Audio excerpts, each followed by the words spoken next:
बोल रहा हूं तो आप में से किसी को भी अधिकार है कि आप खड़े हो जाना और कह देना आशीष आप अपना स्थान लीजिए, हम नहीं सुनना चाहते। लेकिन आपको लग जाए कि आपके दिल में, आपके अंदर जो घुटन, जो संताप, जो आक्रोश, जो झुंझलाहट आपके मन में है, आपको लग जाए मैंने उसे स्वर दे दिया है, तो बस उसे एहसास करा देना। सुनाता हूं 6 पंक्तियों में, समझ जाओगे मैं क्या कह रहा हूं और किसके लिए कह रहा हूं। कि माफ कीजिएगा किंतु कहूंगा जरूर। ये पहली लाइन मैंने इसलिए लिख दी ताकि मुझे असीम त्रिवेदी ना बना दिया जाए। कि माफ कीजिएगा किंतु कहूंगा जरूर, माफ कीजिएगा किंतु कहूंगा जरूर, पीएम का पद यानी देश का गुरूर। माफ कीजिएगा किंतु कहूंगा जरूर, पीएम का पद यानी देश का गुरूर। क्या मिलेगा देश का गुरूर तोड़कर, क्या मिलेगा देश का गुरूर तोड़कर, सोनिया के आगे हाथ जोड़ जोड़ कर, सोनिया के आगे हाथ जोड़ जोड़ कर, सोनिया के आगे हाथ जोड़ जोड़ कर। क्यों पवित्र आचरण घिनौने हो गए, क्यों पवित्र आचरण घिनौने हो गए, आप चंद हाथों के खिलौने हो गए, आप चंद हाथों के खिलौने हो गए। जी रहे ये कैसा किरदार आप हैं, जी रहे ये कैसा किरदार आप हैं, जाने किस तरह के सरदार आप हैं, जाने किस तरह के जाने किस तरह के सरदार। फिर देखना शायद उनके सम्मान में मैं इससे अच्छा कुछ लिख नहीं सकता था कि जाने किस तरह के सरदार आप हैं, रहे राष्ट्र रक्षा के संकल्पधारी आप। बहुत अच्छे। कि रहे राष्ट्र, हमारे विश्वास था आपके ऊपर, भाषा है, कि रहे वाह। राष्ट्र रक्षा के संकल्पधारी आप, रहे राष्ट्र रक्षा के संकल्पधारी आप, मातृभूमि मंदिर थे पुजारी आप, रहे राष्ट्र रक्षा के संकल्पधारी आप, मातृभूमि मंदिर थे पुजारी आप। कैसी थी विवशता जो मौन हो गए, कैसी थी विवशता जो मौन हो गए, कभी धृतराष्ट्र कभी द्रोण हो गए, कभी धृतराष्ट्र कभी द्रोण। बहुत कैसी थी विवशता जो मौन हो गए। आपने तो कविता की पंक्ति पे ताली बजा दी, इसलिए मैं आभारी हूं आपका। कि कैसी थी विवशता जो मौन हो गए, कभी धृतराष्ट्र कभी द्रोण हो गए। द्रौपदी सी जनता का दर्द भूले आप, द्रौपदी सी जनता का दर्द भूले आप, शायद अपने नाम का भी अर्थ भूले आप, शायद अपने नाम का भी अर्थ भूले आप, शायद अपने नाम का भी अर्थ भूले आप। कौरवों के रथ पे सवार आप हैं, कौरवों के रथ पे सवार आप हैं, जाने किस तरह के सरदार आप हैं, जाने किस तरह के सरदार आप हैं। अब थोड़ी सी मस्ती लेता हूँ कि जाने किस तरह के सरदार आप हैं। ख्वाब में मिले तो पूछा क्या है ये 2G। देखो आम आदमी की स्थिति हिंदुस्तान में यही है कि वो आम आदमी तो प्रधानमंत्री से ख्वाब में मिल सकता है। फिर आम आदमी आ गया, फिर आम आदमी आ गया। अब तो ना यार ये आम आदमी ठीक नहीं है। कि ख्वाब में मिले तो पूछा क्या है ये 2G, ख्वाब में मिले तो पूछा क्या है ये 2G, वो बोले जी मुझको पता नहीं है जी, ख्वाब में मिले तो पूछा क्या है ये 2G। दोस्तों ना मस्ती लेना मस्ती। कि ख्वाब में मिले तो पूछा क्या है ये 2G, वो बोले जी मुझको पता नहीं है जी, इसमें मेरी कोई खता नहीं है जी, इसमें मेरी कोई खता नहीं है जी, कोई मुझे कुछ समझता नहीं है जी।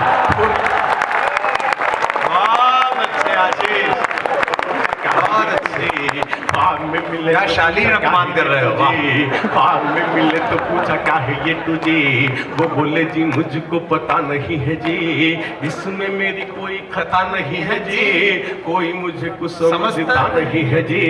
वैसे मुझसे ये प्रश्न है फिजूल जी, वैसे मुझसे ये प्रश्न है फिजूल जी, मेरे 2G सोनिया जी और राहुल जी, मेरे 2G सोनिया जी और राहुल जी, मेरे 2G सोनिया जी और राहुल जी, फिर भी पूछते क्यों बार बार आप हैं, जाने किस तरह के सरदार आप हैं, जाने किस तरह के सरदार आप हैं। कल माणी जी की कलाबाजी देख ली, अभी मेरे पास 7 मिनट है। कल इस बार पेमेंट मिला तो घड़ी ठीक खरीदो तो। जी की कलाबाजी देख ली, कल माणी जी की कलाबाजी देख ली। अच्छा थोड़ी और पढ़ना बहुत, इस बार अच्छी घड़ी खरीदी, बहुत झूठा है। की कलाबाजी तुम्हें ने गिफ्ट की थी, पता नहीं। कल माड़ी जी की कलाबाजी देख ली। बहुत अच्छे आशीष, माड़ी वाह। जी की कलाबाजी देख ली, हो गई व्यवस्था कैसी बाजी देख ली। कल माड़ी जी की कलाबाजी देख ली, हो गई व्यवस्था कैसी बाजी देख ली। लूटता हुआ प्रजा को राजा मिला है, लूटता हुआ प्रजा को राजा मिला है। कोयले का दाग ताजा ताजा मिला है, कोयले का दाग ताजा ताजा मिला है, कोयले का दाग ताजा ताजा मिला है। घोटालों के खेल चल रहे स्वच्छंद है, घोटालों के खेल चल रहे स्वच्छंद है। आपकी नजर जुबान दोनों बंद है, आपकी नजर जुबान दोनों बंद है। कहीं ना कहीं तो जिम्मेदार आप हैं, कहीं ना कहीं तो जिम्मेदार आप हैं। जाने किस तरह के सरदार आप हैं, जाने किस तरह के सरदार आप हैं, जाने किस तरह के सरदार आप हैं। पहले तो आप कुछ बोले ही नहीं। साहब 8 साल 9 साल गुजार लिए उन्होंने, कभी कुछ बोले ही नहीं। जब बोले साहब तो ऐसा 2 कौड़ी का बोले कि मुझे कहते हुए भी खराब लगता है कि वो 2 कौड़ी का बोले। उन्होंने साहब हमारे, मतलब हम तो ये कहते हैं हमारा महनीय प्रधानमंत्री, लेकिन महनी के साथ उन्होंने जो दयनीय टिप्पणी की, मुझे लगा ये क्या कर रहे हैं। तब मैंने 6 पंक्तियां लिखी, उसे सुनना मस्ती में और आक्रोश दोनों एक साथ मैंने कोशिश की लिखने की। कि जाने किस तरह के सरदार आप हैं, पहले तो आप कुछ बोले ही नहीं, पहले तो आप कुछ बोले ही नहीं। क्या क्या हुआ किंतु होठ खोले ही नहीं, पहले तो आप कुछ बोले ही नहीं।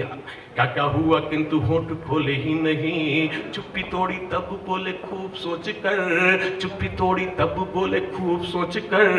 देखो पैसे उगते नहीं है पेड़ पर, बहुत अच्छे आशीष, वाह। देखो पैसे। और अगली पंक्ति देखना चाहता हूं कितने लोग मुझे आशीर्वाद की तालियां दे सकते हैं कि चुप्पी तोड़ी तब बोले खूब सोच कर, चुप्पी तोड़ी तब बोले खूब सोच कर। देखो पैसे उगते नहीं है पेड़ पर। सुना जनता ने प्रश्न मन में जगे, सुना जनता ने प्रश्न मन में जगे, सुना जनता ने प्रश्न मन में जगे। वाड्रा के पैसे किस पेड़ पे उगे, वाड्रा के पैसे किस पेड़ पे उगे, वाड्रा के पैसे किस पेड़ पे उगे।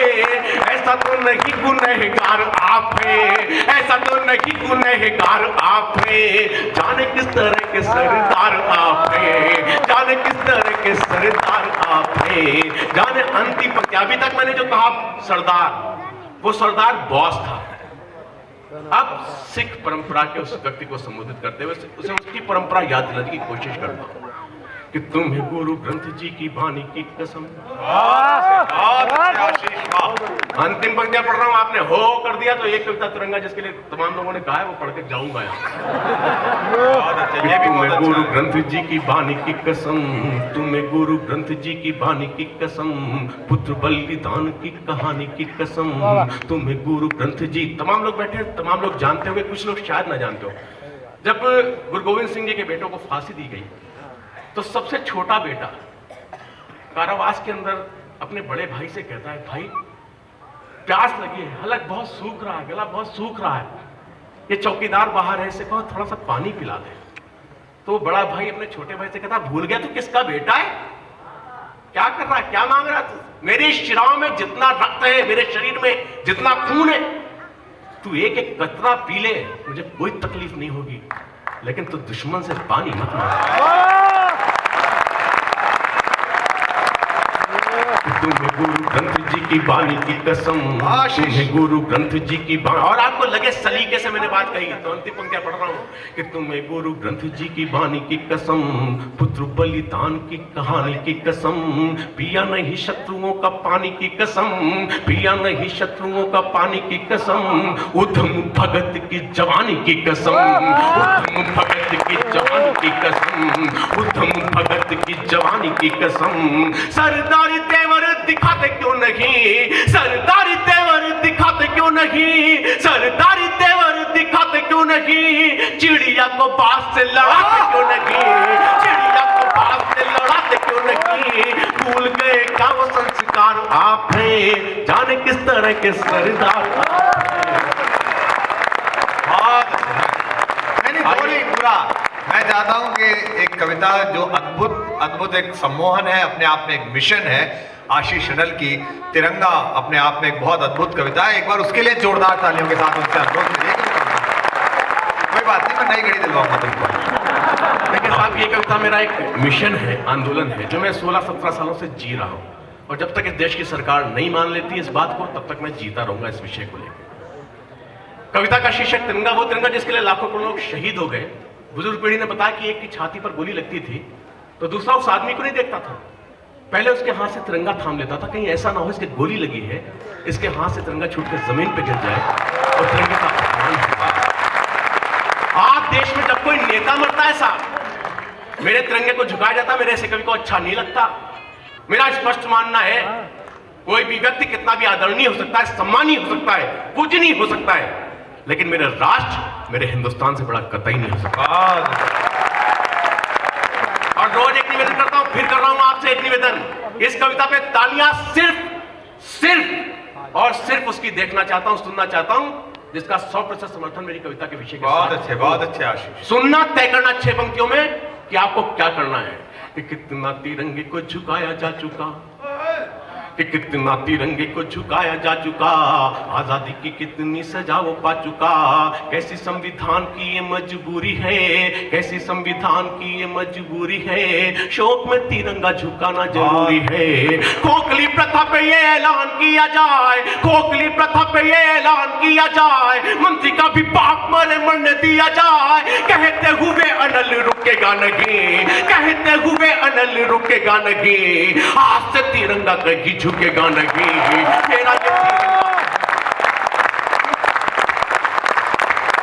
बहुत अच्छे आशीष, बहुत अच्छे। सरकार आने से कानून बनवा देंगे। झुकेगा नहीं, बोलो ये तिरंगा अब झुकेगा नहीं, ये तिरंगा तो हमारी आन बान है, ये तिरंगा तो हमारी आन बान है, ये तिरंगा तो हमारी आन है। तो मेरे साथ लगाओ, भारत माता की, भारत माता की, भारत माता की। ये आज से तिरंगा कहीं झुकेगा नहीं, मेरा ये तिरंगा अब झुकेगा नहीं, ये तिरंगा तो हमारी आन बान है, ये तिरंगा तो हमारी आन बान है, ये हमारी आजादी की पहचान है, ये एक अरब जनता की छाती है, ये अरब जनता की छाती है, ये हमारे शौर्य के दिए की बाती है, ये हमारे शौर्य के दिए की बाती है, ये हमारे शौर्य के दिए की बाती है। कर तू ऐलान किस सोच में पड़ा, कर तू ऐलान किस सोच में पड़ा, व्यक्ति नहीं होता कोई राष्ट्र से बड़ा, ऐसे तिरंगे का कर्ज चुकेगा नहीं, बोलो ये तिरंगा अब झुकेगा नहीं, आज से तिरंगा कहीं झुकेगा नहीं, मेरा ये तिरंगा अब झुकेगा नहीं। डोरियां पकड़ तेरी हुए जो खड़े, डोरियां पकड़ तेरी। आपने दृश्य देखा होगा अपने शहर में भी, राजधानियों में भी, दूरदर्शन के माध्यम से देश की राजधानी का भी, एक व्यक्ति खड़ा होता है, डोरी खींचता है, वो डोरी जो होती है उसमें तिरंगा लपेट के भेजा जाता है, उसमें एक गांठ लगाई जाती है, वो पोटली ऊपर खींचती है, जब वो बिल्कुल ऊपर पहुंच जाती है टॉप पे, तो उसे नीचे खड़ा हुआ आदमी झटका देता है। वो जब झटका लगता है तो वो गांठ खुलती है, उस पोटली में तिरंगे के अंदर कुछ फूल रखे होते हैं, वो फूल उस आदमी के ऊपर गिरते हैं जो डोरी पकड़ के खींचता है। मैं आज देश की जनता से जानना चाहता हूं, हिंदुस्तान में कितने नेता ऐसे बचे हैं जिनके ऊपर तिरंगा फूलों की वर्षा कर सके। बहुत अच्छे आशीष। तब कुछ सवाल उठाता हूं, आपको लग जाए कि आपका आक्रोश मेरे आक्रोश के साथ मिलना चाहिए, तो समर्थन मांगता हूं कि आज से तिरंगा कहीं झुकेगा नहीं, डोरियां पकड़ तेरी हुए जो खड़े, डोरियां पकड़ तेरी हुए जो खड़े, क्या हो गए हैं वो आज देश से बड़े, देश है स्वतंत्र चेतना स्वतंत्र है, देश है स्वतंत्र चेतना स्वतंत्र है, देश है स्वतंत्र चेतना। यही होता है, आगे आदमी काम पे रहता है, पीछे अपना काम चलता रहता है। डोरियां पकड़ जो खड़े, डोरियां पकड़, इस वीरत को खतरा डॉक्टर साहब इसी बातों से है बस, और किसी से भी नहीं। डोरियां पकड़ तेरी हुए जो खड़े, पकड़ तेरी हुए जो खड़े, डोरियां पकड़ तेरी हुए जो खड़े, क्या हो गए हैं वो आज देश से बड़े, देश है स्वतंत्र चेतना स्वतंत्र है, देश है स्वतंत्र चेतना स्वतंत्र है, फिर क्यों तिरंगा मेरा पर है, फिर क्यों तिरंगा। और 2 पंक्तियां सौंपता हूं आपको, 2 पंक्तियां जिसका समर्थन हो एक एक हाथ लहराता हुआ देखना चाहता हूं कि फिर क्यों तिरंगा मेरा परतंत्र है, ये तिरंगा द्रौपदी का चीर नहीं है, ये तिरंगा द्रौपदी का चीर नहीं है, ये किसी के बाप की जागीर नहीं है, ये किसी के बाप की जागीर नहीं है, ये किसी के बाप की जागीर नहीं है। कोठियों में पाप की ये लुकेगा नहीं, कोठियों में पाप की ये लुकेगा नहीं, बोलो ये तिरंगा अब झुकेगा नहीं, आज से तिरंगा कभी झुकेगा नहीं, मेरा ये तिरंगा। अंतिम पंक्तियां, केसरिया सफेद चक्र हरा, चार चीजें मैं सोचता हूं आप में से किसी एक व्यक्ति को बुलाऊं और उससे आके यहां पे बुला के कहूं कि अपने तिरंगे के बारे में कुछ बोलिए, जो मन में आए वो बोलिए। आप यहां पे खड़े होकर क्या बोलेंगे, मैंने कोशिश की कि मैं आपकी आंखों से देख के आपके तिरंगे को आपके शब्द दे सकूं। अंतिम 6 पंक्तियां सुनना कैसा लगता है आम हिंदुस्तानी को तिरंगा। कि आज से तिरंगा कहीं झुकेगा नहीं, केसरिया माता का श्रृंगारदान है, बहुत अच्छा। केसरिया माता का श्रृंगारदान है, श्वेत रंग प्यार शांति की जुबान है, केसरिया माता का श्रृंगारदान है, श्वेत रंग प्यार शांति की जुबान है, चक्र शौर्य शक्ति का खुला बयान है, चक्र शौर्य शक्ति का खुला बयान है, हरा रंग हरा भरा हिंदुस्तान है, हरा रंग हरा।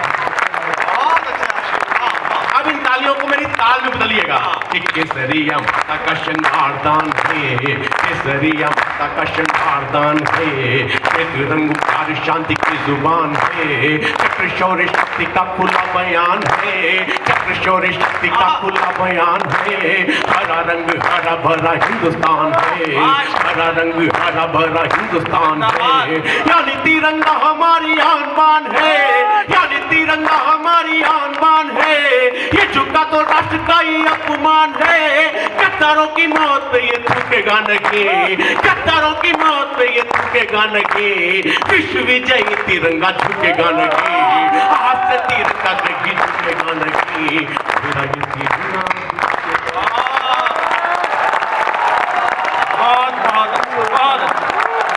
वाह, एक बार जोरदार तालियां आशीष शरण के लिए बजाइएगा।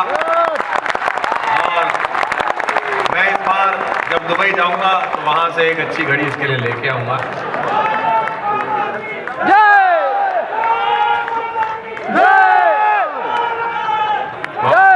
प्रार्थना समाप्त, कार्यक्रम फिर शुरू। तुम क्या सोच रहे हैं कि लड्डू बटेंगे इसके बाद? बहुत अच्छा। आशीष ने आप में ज्वार भर दिया और ये ज्वार सीटी के माध्यम से निकला। ये अदब की महफिल है। आप में से कई लोग पहली बार आए हैं, हो सकता है उन्हें ना पता हो कि यहाँ कैसे बैठना है, कैसे सुनना है, लेकिन उसका एक सलीका है, उसका एक तरीका है सुनने का। और जिस तरह से आपको सुनना है, मैं जिन्हें आमंत्रित कर रहा हूं इसलिए मैं चाहता हूं, आपने अभी तक ठा के सुने संपत सरल के, वीर रस सुना आशीष अनल का।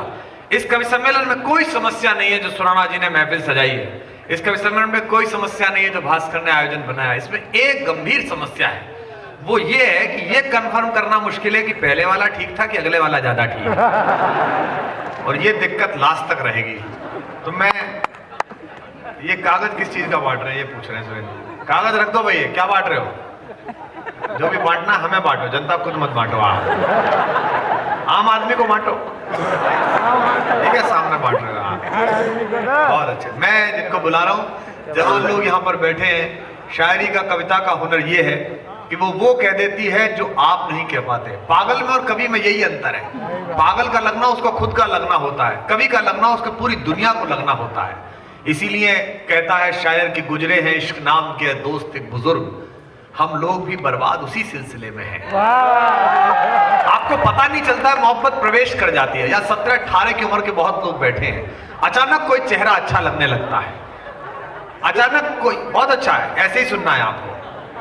अचानक कुछ ऐसा लगने लगता है कि आपके अंदर कुछ गुदगुदी महसूस होने लगती है। हमारे एक शायर ने कहा कि गली के मोड़ पर लड़कों के एक जमघट में ये किसने दर्द भरी लय में माहिया गाया, हमें किसी से मोहब्बत नहीं मगर दोस्त, न जाने क्या हुआ दिले बेकरार भर आया।